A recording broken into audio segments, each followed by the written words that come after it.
भारतमा हिजो भयो। सम्माननीय सभामुख मार्फत गृहमन्त्रीज्यूलाई भन्न चाहन्छु, तपाईँ गृहमन्त्री हो कि कन्टेन्ट क्रिएटर हो? गृहमन्त्रीले हिजो फिल्मको नायक जस्तै मिडिया घेरेर, चलचित्रको नायक जस्तै कहिले एयरपोर्ट, कहिले कता, कहिले उता दौडिरहनु भएको थियो पुरै क्यामेरा बोकेर।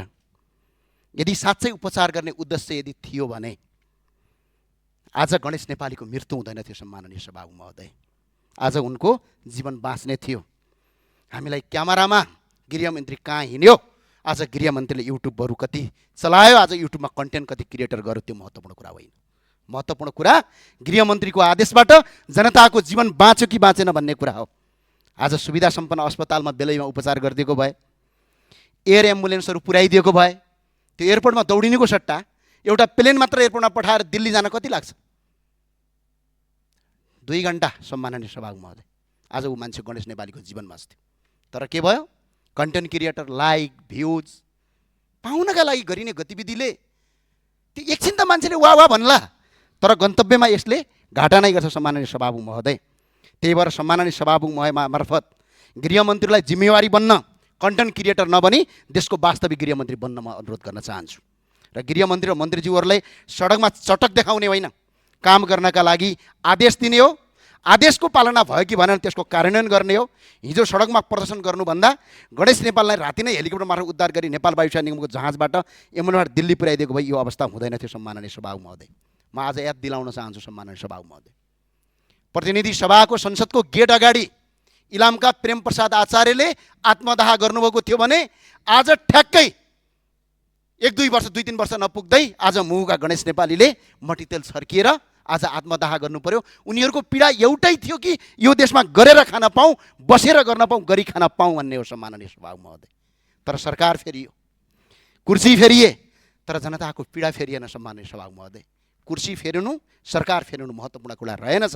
महत्त्वपूर्ण कुरा जनताको जीवन फेरिनुपर्ने रहेछ।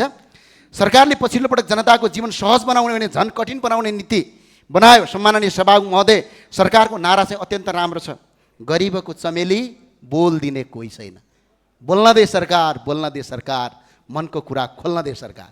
तर आज गरिब दुखी जनतालाई सरकारले करमाथि कर थपेर आज बिजोको अवस्था पुर्याएको छ। आफ्नो सम्माननीय सभामुख महोदय, सदस्य भनाइ छोट्यौँ, मैले सकिहालेँ। सम्मान सभामुख महोदय, सम्माननीय सभामुख महोदय, म आज सरकारलाई सोध्न चाहन्छु, ठेलागाडामा व्यापार गरेर जीविकोपार्जन गर्नेहरूको व्यवस्थापन कहाँ छ? पठाओ र ट्याक्सी जस्ता सेयर राइडिङहरू चलाएर दैनिक जीविकोपार्जन गर्नेहरूको पार्किङ कहाँ छ? सम्माननीय सभामुख महोदय, सडकमा बसेर व्यापार गर्नुपर्छ भन्ने मान्यता छैन, तर ती नागरिकका लागि वैकल्पिक व्यवस्था किन गरिएन? उनीहरूलाई व्यवस्थित स्थान किन उपलब्ध गराइएन? जीविकोपार्जन गर्ने वातावरण किन सिर्जना गरिएन? यही प्रश्नको जवाफ यो सरकारलाई, जनतालाई दिनुपर्छ। सम्माननीय सभामुख महोदय, यो सरकारलाई 100 दिनमै सबै काम पुरा गर भन्न खोजेको होइन मैले, तर कम्तीमा जनतालाई मार्ने होइन बचाउने नीति ल्याउनुपर्छ।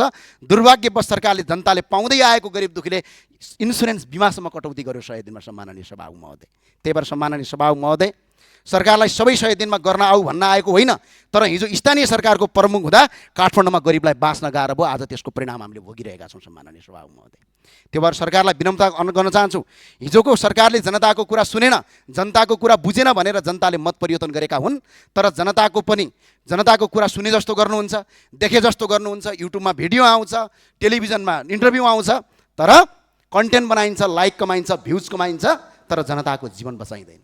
आज कर्णालीमा पनि एउटा हेलिकप्टर नपठाएर मान्छेहरूको मृत्यु भयो, आज पनि एउटा उद्धार नगरेर आज मान्छे एउटा गणेश नेपालीको आज मृत्यु भएको छ। त्यही भएर सम्माननीय सभामुख महोदय, आज यदि गणेश नेपाली जीवित हुनुहुन्थ्यो, यदि सरकारले बेलामा उद्धार गरेको भए, गरिबको चमेली बोल दिने कोही छैन, मलाई बोल्न दे सरकार, मनको कुरा खोल्न दे सरकार भन्ने सरकारलाई गरिब दुखी जनताको आँसु पुछिदे सरकार भन्छु। धन्यवाद। जय राष्ट्रवाद, जय नेपाल।